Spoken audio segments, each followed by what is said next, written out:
What's up, everybody? This is Lyle with No Hippie Barbecue, and what I'm going to be doing today is going to be some Bison burger sliders.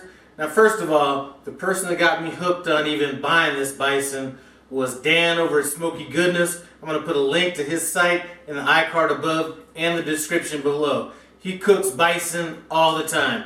Anyway, I was able to get this Bison for reduced for quick sale for $2.48 a pound, and I have a pound here. So that's about $7 less than what it typically is from what I've seen. Anyway, the recipe I saw on Facebook, and they were calling theirs cheeseburger sliders or something like that. So I saw the video, thought it tasted good. I read some of the comments from people that tried it, and I'm going to make a few adjustments. And I'll get into those adjustments as we get cooking. So now I'm just going to bring you in, take a look at these simple ingredients, then we'll get rocking. The ingredients we're going to be using in this is going to be, instead of using 1 pound of ground beef, we're going to be using 1 pound of ground bison. We're going to mince up 3 garlic cloves, chop up an onion, and something optional that I'm going to add to this is we're going to add some chopped jalapenos. Instead of using the cheddar cheese that they used in their recipe, we're going to be using this processed pepper jack cheese. And the reason I'm using that is I think it's going to melt a little bit better.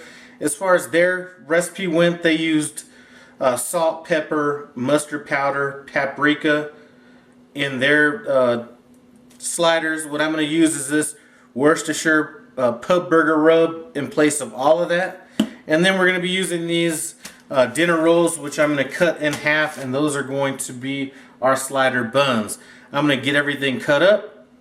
We'll get started. The jalapenos, the onions, and the garlic cut up. What I've done is I threw them in a skillet, and I'm going to cook this on extremely low without any oil or anything in there, just to pull out the moisture in there.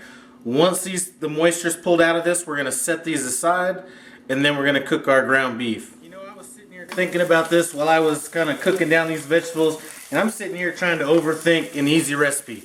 I'm just going to throw this meat in here, cook it down, and go from there. If some liquid needs to be drained off of it, then we'll drain it off, but I think I was trying to outthink myself. So we're just going to kind of brown this meat up and see how much liquid is left or any fat. Shouldn't be much fat since this is bison, but we'll see. As I expected, it doesn't look like I need to drain off any fat. If you're using ground beef, you may need to, especially if you're using a higher fat ground beef. So now I'm going to go ahead and add my Worcestershire seasoning to it, and then I'm going to let it cool down. So let this meat cool down just a little bit. Now we're just going to kind of layer it in here as even as of a layer as we can.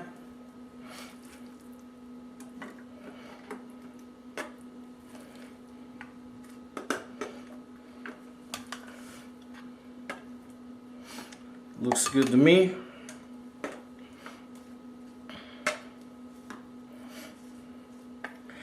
Now that we got that, I'm just going to hit it with this cheese.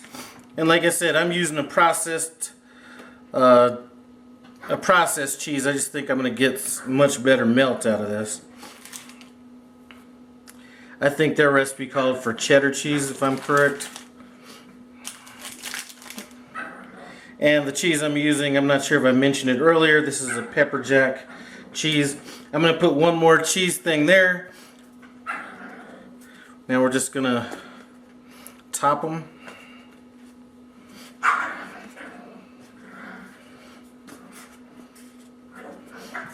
We're going to get it in the oven at 325 degrees until it melts down. Then it'll be time to eat. Just came out of the oven. I had them in there for probably for about 15 minutes at 325. I'm going to go ahead and let them cool down just a bit before I pull a couple out and do a taste test. One thing left to do, and that's to dig in and take a bite.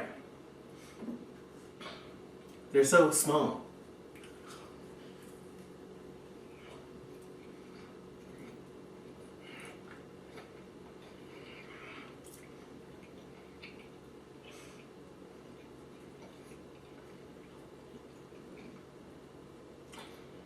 I'm glad I went with that processed cheese on it. That Worcestershire rub went really well with this, but season it however you like. Anyway, great concept. I'm glad that I saw it on Facebook, and I'm glad that I got the inspiration to buy some bison from Dan over at Smoky Goodness. Like I said, I'm going to leave a link to his channel, my card above, in the description below. Run by there and take a look at his channel. Anyway, thanks for stopping by No Hippie Barbecue. I'm going to get my eat on. I appreciate it. Comment, subscribe, and I'm out.